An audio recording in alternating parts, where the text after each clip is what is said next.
So the next thing I want to do is the braking system. For a number of reasons, it's going to open up some space for me to work on some other things, firewall, and get the brakes sorted out. This car came with factory ABS. I'm going to get rid of all the ABS. It's got your standard vacuum assist power brakes. I'm going to ditch all that. Just run your typical manual brake setup. Going to try and reuse as much of the stuff as I can.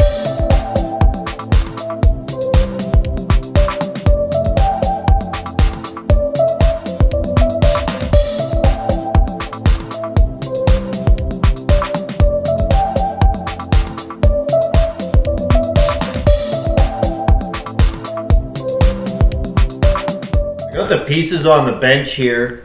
I pulled the master and the ABS pump off together just to make less of a mess in the car while we're about brake fluid getting on the bench, and then it's less of a mess in the car.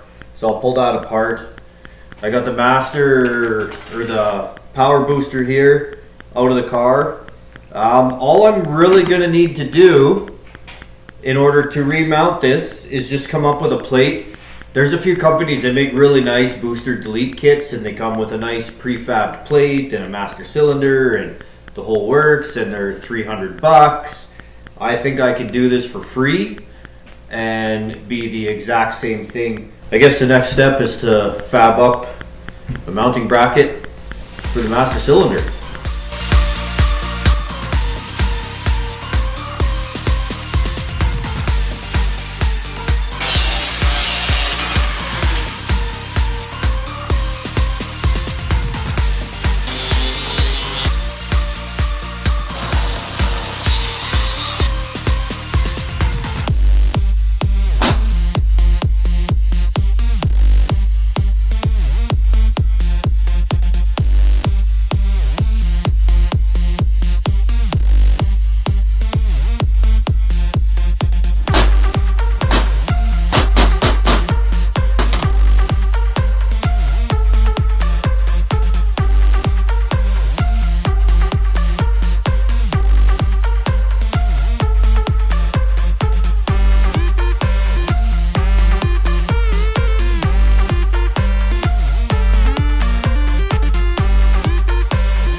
This little fitting right here is like a brake pressure equalization valve for the back. It reduces the line pressure so the back calipers don't lock up too early. I wanted to take it out. I thought I would have had a fitting that I could have connected the two lines back together with, but it turns out that I didn't. What I was able to do was just get a drill bit in there and actually drill it out right through, so now it's just wide open. Used to be kind of like a carburetor jet with a little tiny orifice. Now it's a giant orifice, the same size as the brake line, and I can just hook back up to it, and that gives the brake fluid a clear path all the way to the back. Should engage the rear brakes quite a bit sooner with quite a bit more pressure.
about wraps up the braking system on this thing.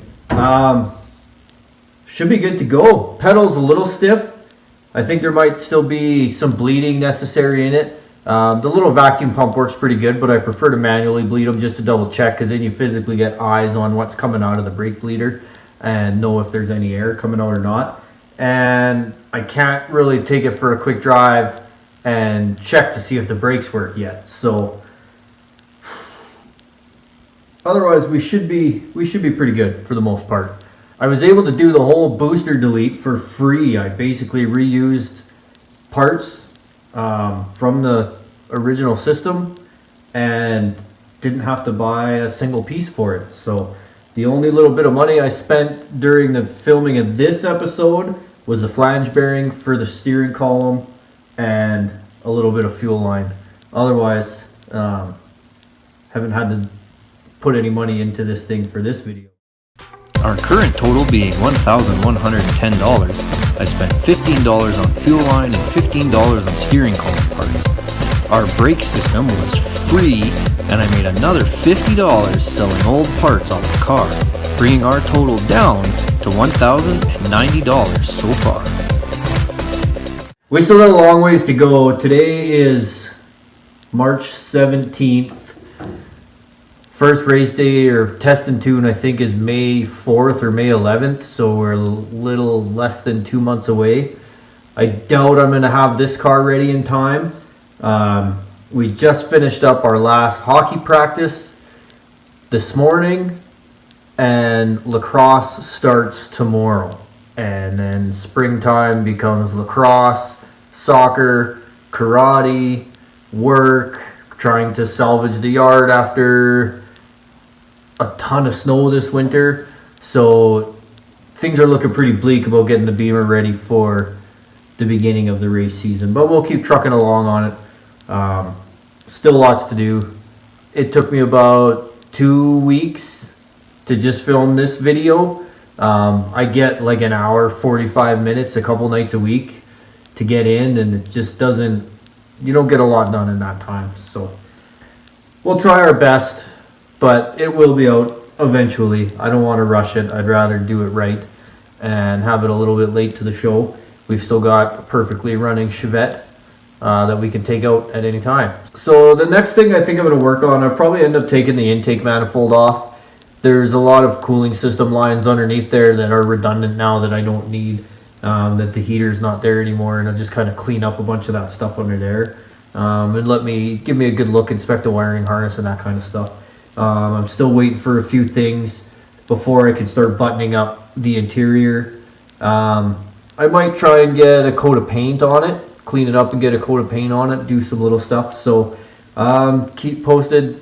You can check me out on Instagram and follow us on Facebook and all that fun stuff, and we'll keep you updated. Till then, enjoy the spring. The nice weather's finally coming. Cheers.